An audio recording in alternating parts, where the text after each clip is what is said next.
Hello friends, welcome to language facts. आज हम अपने प्रोग्रामिंग के लेक्चर्स को कंटिन्यू कर रहे हैं। हमने लूपिंग स्टेटमेंट्स पढ़ी थी। आज हम उनका कुछ प्रोग्राम्स के हेल्प से इम्प्लीमेंटेशन देखते हैं कि उनको हम प्रोग्राम्स में कैसे यूज कर रहे हैं। लूप्स को हमने 3 पढ़े थे, while, do while and four. Most probably for loop ज्यादा यूज किया जाता है। हम देखते हैं 2-3 प्रोग्राम्स जिनसे आपको समझ में आएगा कि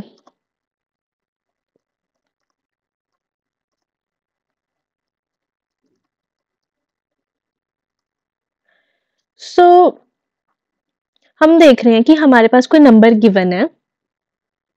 जैसे कि लेट सपोज मेरे पास कोई नंबर गिवन है 1 2 3 4 5 या 1 2 3 4 4 डिजिट्स का नंबर मान लेते हैं हम। हमारे पास ये नंबर गिवन है और मुझे चाहिए इनके डिजिट्स का सम। वो कैसे? मतलब 1 + 2 + 3 + 4 तो क्या बन रहा है? 10। तो मुझे 10 आंसर चाहिए, इनकी डिजिट्स का सम। तो इसका मुझे प्रोग्राम बनाना है, तो वो कैसे बनाऊंगी मैं, वो देखते हैं अब हम। मुझे पहले तो नंबर चाहिए। नंबर के लिए मैं क्या करूंगी? यूजर से इनपुट करवा लूंगी नंबर को। सो int m printf enter the number। मैंने फिर स्कैन करवा लिया यूजर से इनपुट कराने के लिए। $m मैंने ये यूजर से नंबर ले लिया। अब मुझे क्या कराना है? लेट सपोज यूजर ने नंबर दिया 1 2 3 4। तो मेरे पास क्या आना चाहिए? मेरे पास ये अलग अलग एक ही है तो एक ही नंबर, लेकिन मुझे अलग अलग डिजिट्स निकालनी है। अलग अलग डिजिट्स निकालने के लिए प्रोग्रामिंग में सबसे बेस्ट होता है मॉड्यूलस। कि अगर हम मॉड्यूलस निकाल रहे हैं, मॉड्यूलस हमने पढ़ा था अर्थमेटिक ऑपरेटर्स में। अगर आपने लेक्चर देखा है तो बहुत अच्छी बात है, नहीं तो पहले जाके वो लेक्चर देखो। मॉड्यूलस में क्या होता है कि हमारे पास रिमाइंडर बच जाता है, रिमाइंडर बचता है। अब जैसे मैं अगर इसको 10 से मॉड्यूलस करूंगी तो इसका रिमाइंडर बच जाएगा मेरे पास 4। तो मेरे पास वो डिजिट आ जाएगी। ठीक है, देन उसको हम ऐड करते जाएंगे, ऐसे ही लास्ट लास्ट डिजिट उठाते रहेंगे और उनको ऐड करते जाएंगे। हमारा सिंपल सा प्रोग्राम तैयार हो जाएगा। मैं वाइल कर रही हूं m is not equals to 0। मैं कंडीशन डाल रही हूँ। अभी आपको ये कंडीशन शायद समझ में ना आए, अभी हम प्रोग्राम समझेंगे उसके बाद समझ में आ जाएगी मैंने यही कंडीशन क्यों डाली है। ठीक है, मैं यहाँ पे n ले लेती हूँ और सम ले लेती हूँ 0 के बराबर। मैंने यहाँ क्या किया? मॉड्यूलस किया इस नंबर का। ठीक है, और उसको किसी एक वेरिएबल में, जैसे मैंने n कोई वेरिएबल लिया, उसमें स्टोर करा लिया। तो m मॉड्यूलस बाय 10।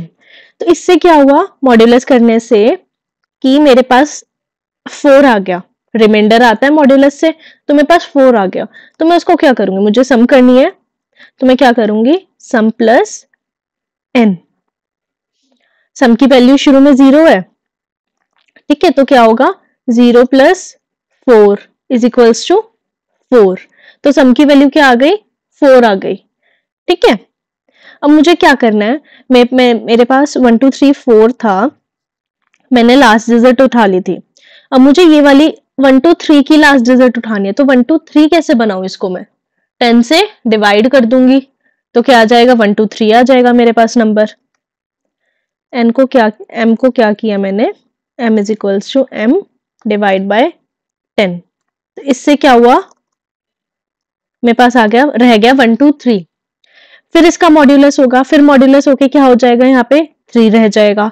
फिर 4 + 3 हो जाएगा। सम की वैल्यू पहले ही 4 थी, अब 3 और आ गई। 4 + 3 7। सम की वैल्यू क्या रह गई? 7 रह गई। फिर मैंने डिवाइड कर दिया नंबर, तो मेरे पास 12 रह जाएगा। फिर यहाँ पे मॉड्यूलस हुआ फिर से, फिर क्या रहेगी? यहाँ पे वैल्यू 2 रह जाएगी। फिर 7 + 2 9 हो जाएगा। ठीक है, सम की वैल्यू 9 हो गई। फिर यहाँ पे अकेला 1 रह जाएगा। डिवाइड हो रहा है, 1 रह गया, फिर रिमाइंडर आ जाएगा, 1 आ जाएगा रिमाइंडर। फिर 9 प्लस 1 हो रहा है, 9 प्लस 1 10 हो जाएगी सम की वैल्यू। ठीक है, सम की वैल्यू 10 होगी। अब 1 को डिवाइड करेंगे हम 10 से, तो कुछ 0 पॉइंट समथिंग वैल्यू आएगी जो कि 0 से छोटी है, तो वो नॉट इक्वल्स टू, जो हमारी पॉइंट में आती है ना, हमने इंटीजर लिया है, हमारी वैल्यू आई पॉइंट में, तो वो इंटीजर वैल्यू क्या करेगी, सिर्फ आगे वाली वैल्यू उठाएगी, मतलब 0 को चेक करेगी।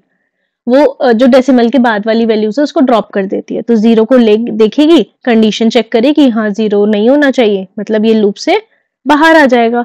हमें हमारी सम की वैल्यू मिली गई है, हम सम की वैल्यू प्रिंट करवा देंगे। प्रिंट एफ सम इज,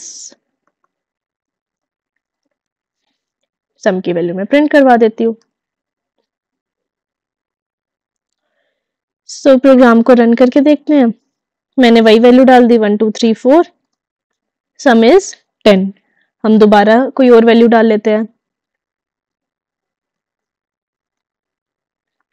हम कोई भी वैल्यू डाल सकते हैं, कितनी भी बड़ी, अब इतनी बड़ी वैल्यू है इसका सम।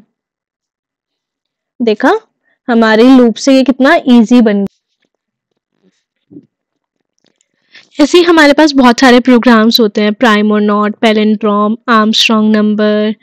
सो एक एक करके हम उनके सभी लॉजिक्स देखेंगे, और तुम प्रैक्टिस करना खुद से भी, जिससे तुम्हारे खुद के लॉजिक बिल्ड्स हों।